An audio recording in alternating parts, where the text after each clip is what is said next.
Olá, gostaria imensamente de agradecer o convite da Casa Espírita Caibar Schutel pelo convite, né, para a gente falar um pouquinho hoje do Evangelho segundo o Espiritismo, capítulo 23, item 7 e 8, deixar os mortos, o cuidado de enterrar seus mortos.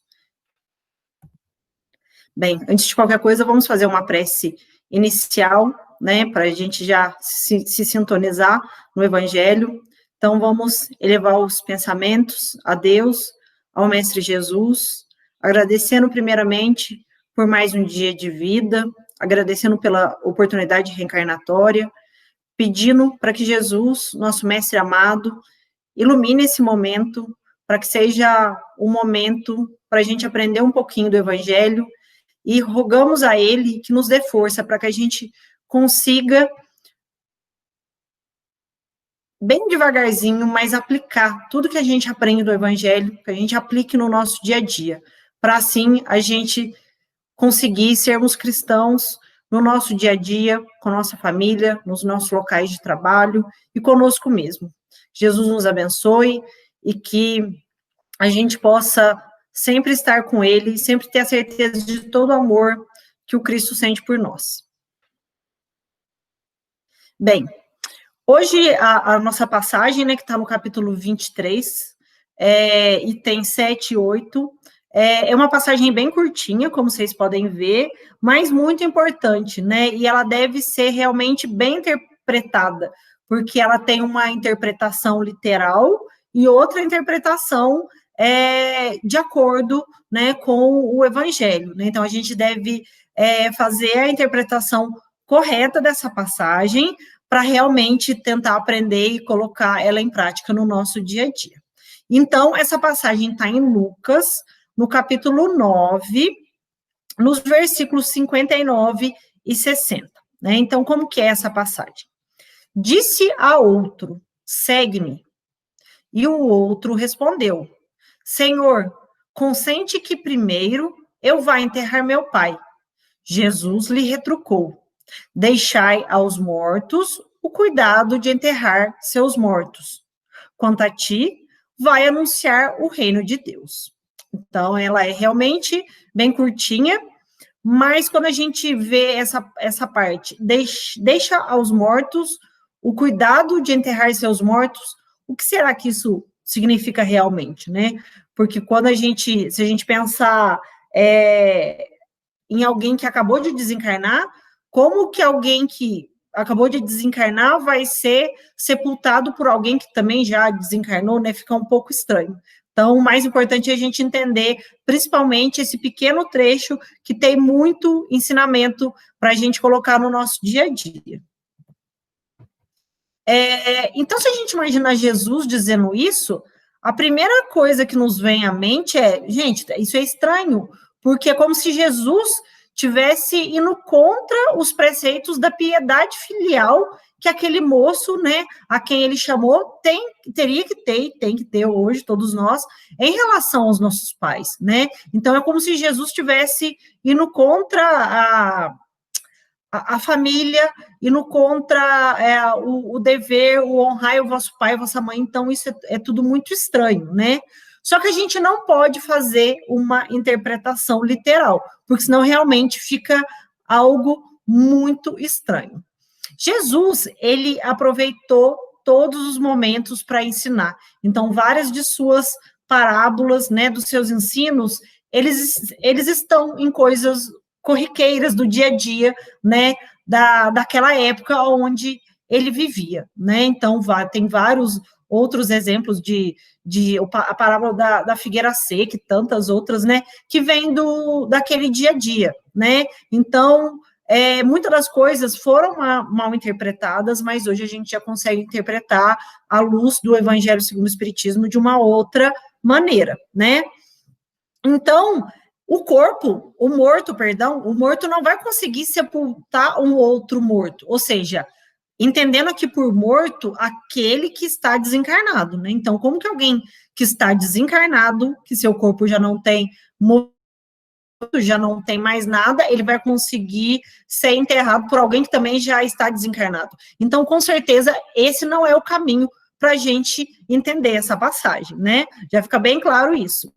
Outra coisa que a gente tem que pensar é que se Jesus chamou, né, esse rapaz que o pai havia falecido, é porque percebeu que ele já estava preparado para segui-lo, né? Então Jesus sabia muito bem o que fazia. E nessa mesma passagem, né, vendo ela de uma maneira completa, existe um outro rapaz um pouco antes dessa passagem que ele quer seguir a Jesus, né, mas ele está assim um pouco na euforia de seguir a Jesus, mas sem ter a consciência do que isso ia lhe custar. E Jesus ainda fala, olha, o Filho do Homem não tem nem aonde repousar a sua cabeça, né?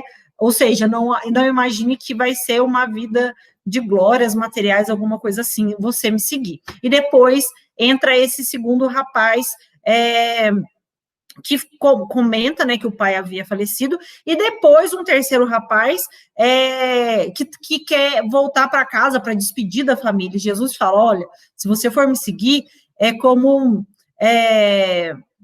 se você tivesse, né, manejando o arado, né? Quando você está com o arado ali, né, você está fazendo as covas, né, para ser plantadas as sementes, você não pode se descuidar, né? Porque você tem o arado, tem os animais, você tem muita coisa para tomar conta. Se você olhar para trás, o arado vai para um caminho que você não quer. Então, por conta disso, né, pega esse arado, ou seja, não olhe para trás, né? Não fique nostálgico pelo que você tem que deixar para trás. Então, na verdade, foram esses três ensinamentos juntos, mas, na verdade, nesse tópico 7, 8 do capítulo 23, é sobre deixar os mortos, o cuidado de enterrar seus mortos. Bem, então, quem que é o morto, na verdade, né? Então, o morto, nesse caso, o que Jesus está dizendo, não é quem está desencarnado. Então, o morto é aquele que vive a vida no seu egoísmo, no seu materialismo, no seu orgulho, ou seja, em tudo que é contrário a tudo que Jesus disse, né? Jesus, ele veio pregar o amor, a união, a humildade, e não o egoísmo, o materialismo e o orgulho. E é claro, eu falo egoísmo, materialismo e orgulho, mas tudo vai derivar disso, né? Os vícios e tudo isso vai acabar derivando desses sentimentos. Então, morto é aquele que vive essa vida, né? Essa vida sem o Cristo, essa vida sem o lado espiritual. Morto é aquele que não tem olhos para ver o que realmente importa na vida, né? Então, eu vivo a minha vida e quais são os nossos verdadeiros objetivos? Eu acho que essa parte do evangelho, antes de qualquer coisa, ela é uma parte bem para a gente refletir mesmo, né? Antes de qualquer coisa, né? Como será que a gente está, esses olhos para ver de cada um? Será que a gente realmente está olhando para o que deve, realmente está tendo bons objetivos, né? Como que será que está o nosso processo de reforma íntima, né? Ou será que não existe reforma íntima, o que é uma pena, né? Morto é aquele que vive a vida física, mas que não preocupa com a vida espiritual. Então, quantas pessoas, eu acho que todo mundo conhece, que você conversa e fala, eu não... Depois que desencarnar tudo acabou, então eu vou aproveitar a vida, aproveitar no sentido de aproveitar materialmente, em excesso, né? Eu vou fazer tudo em excesso, né, se eu tenho condições materiais, eu vou gastar só comigo ou só com a minha família, não importa os outros, né? Então, morto é esse tipo de pessoa também, né? Tudo o que nos afasta do Cristo vai fazer como se nós estivéssemos mortos, apesar de estarmos encarnados, tá?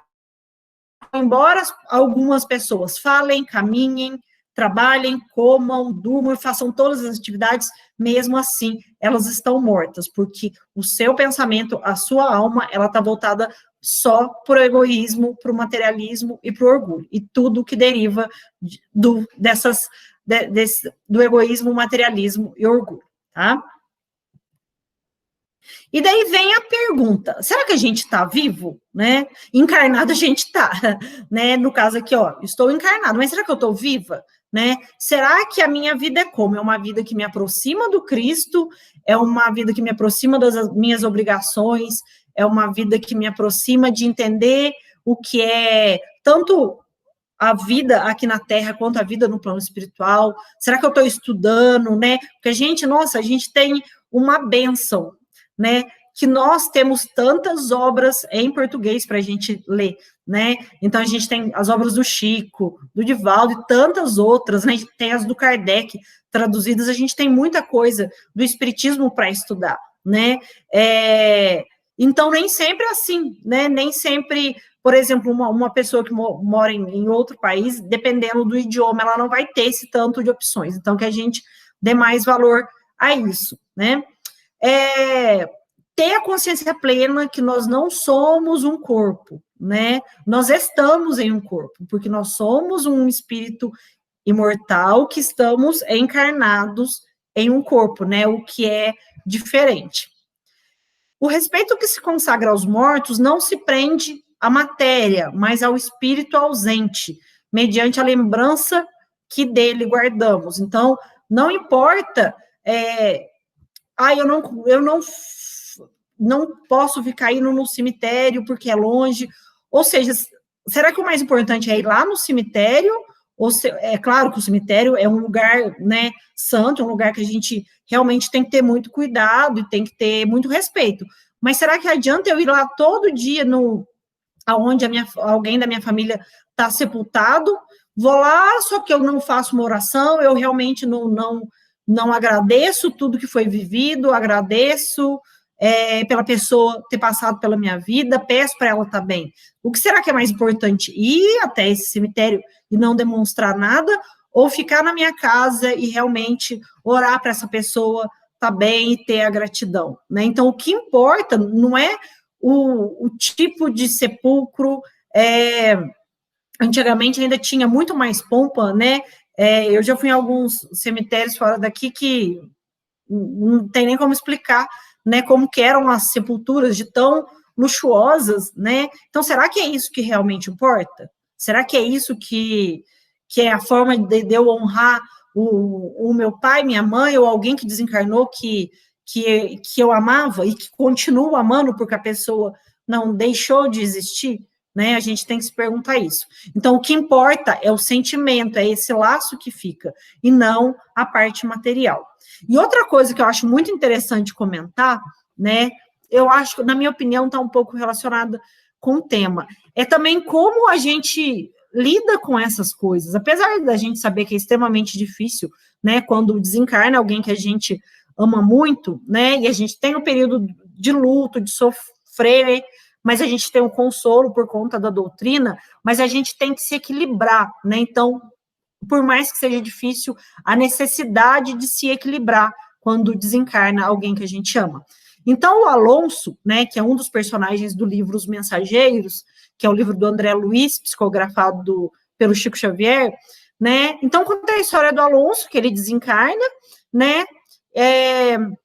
E ele quer voltar, né, retornar para casa no sentido de fazer uma visita aos familiares, mesmo ele estando desencarnado, né? E daí ele pede ajuda para o Alfredo, né? E o Alfredo fala, olha, se eu fosse você, eu não iria, né? Porque a casa, né, que ele deixou, a esposa e os filhos, eles estão extremamente desequilibrados com a morte dele. Isso que já se fazia há mais de ano, e mesmo assim eles continuam extremamente desequilibrados. Daí o Alfredo ainda fala para ele, eu acho que se você for, você nem vai voltar, né? E ele conta, eu realmente sinto isso, né? Ele fala que sente como se fosse um imã puxando ele, né? Que realmente é a esposa e os filhos que não aceitam ele ter desencarnado, dizem que ele abandonou, né? E tudo isso faz ele se sentir muito mal. Então, a gente também tem que ter, vamos chamar essa educação para a morte, né? Sabendo que todos estamos aqui, mas que um dia todos vamos desencarnar. Uns vão antes, outros vão depois, né? Mas a gente tem que saber isso, no sentido de estar equilibrados, né? O máximo possível quando isso acontecer, e para aproveitar, né, esse convívio com as pessoas, né, que às vezes a gente passa meses, anos brigando com uma pessoa, e daí quando acontece alguma coisa com ela, nossa, o que eu fui fazer, né? Só que esse nossa daí já é um pouco tarde demais.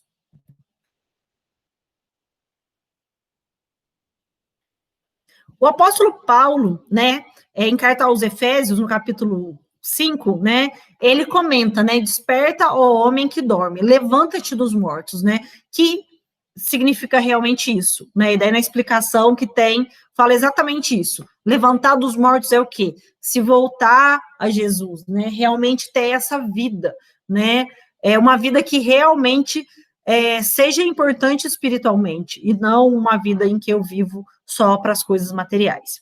E Carbar Schutel, né, que é o patrono dessa casa, no seu livro Parábolas e Ensinos de Jesus, ele comenta essa parte do deixar os mortos, o cuidado de enterrar seus mortos, e eu copiei uma partezinha que eu achei, assim, excelente, né?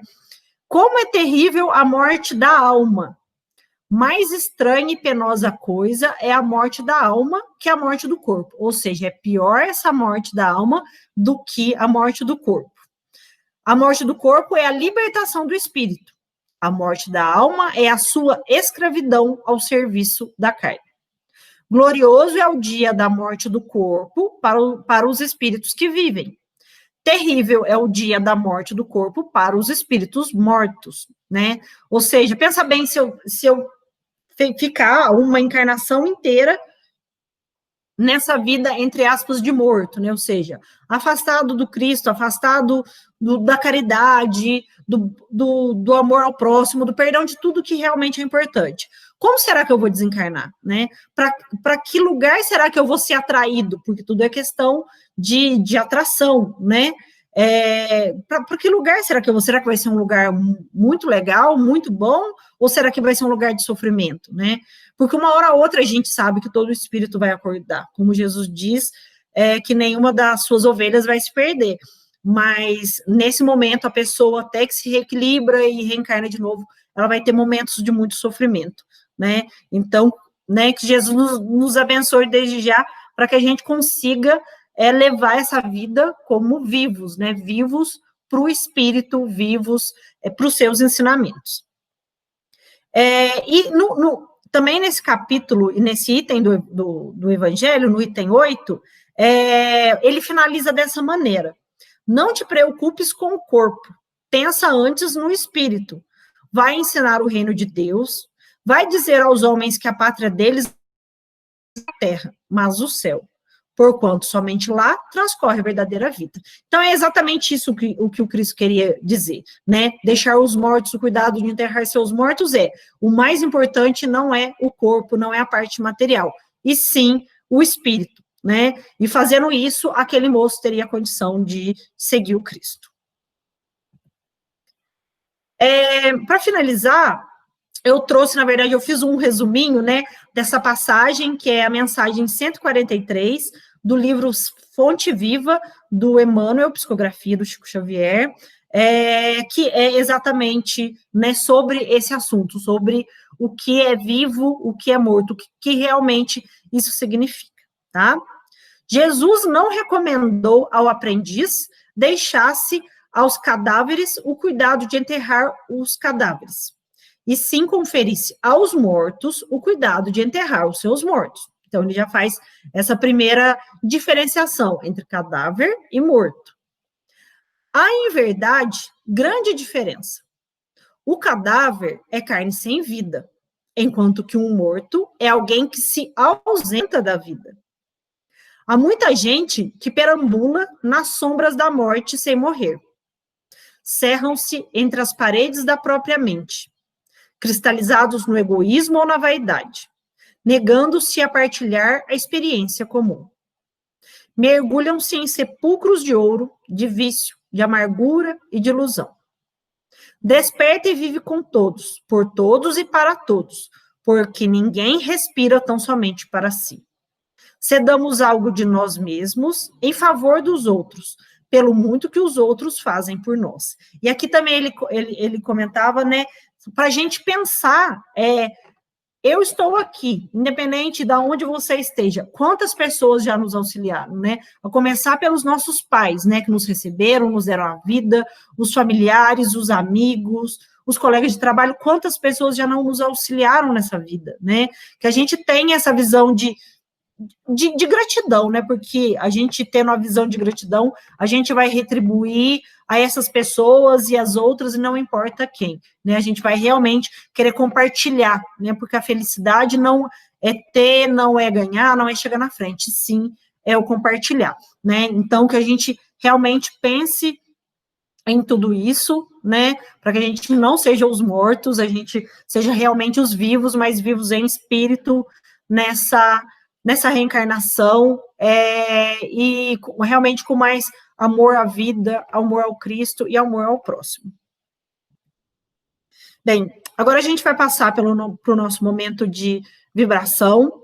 Então, vamos vibrar pelo nosso planeta, que é muitas das vezes tão sofrido, mas um planeta tão maravilhoso, né? Que a gente possa rogar a Deus que nos auxilie para que os homens cuidem melhor desse planeta tão iluminado. Vamos rogar pelo nosso país, também tão abençoado, rogar para que Ismael, que é o espírito protetor da nossa nação, ele seja sempre abençoado, tanto ele quanto a sua falange, para que a gente realmente consiga transformar esse país no coração do mundo e na pátria do Evangelho. Que Jesus ilumine nossos municípios, ilumine também todos aqueles, Senhor, que têm provas em relação à coletividade, tanto governantes quanto, né, outros de nossos irmãos, para que eles sejam sempre bem intuídos em suas decisões.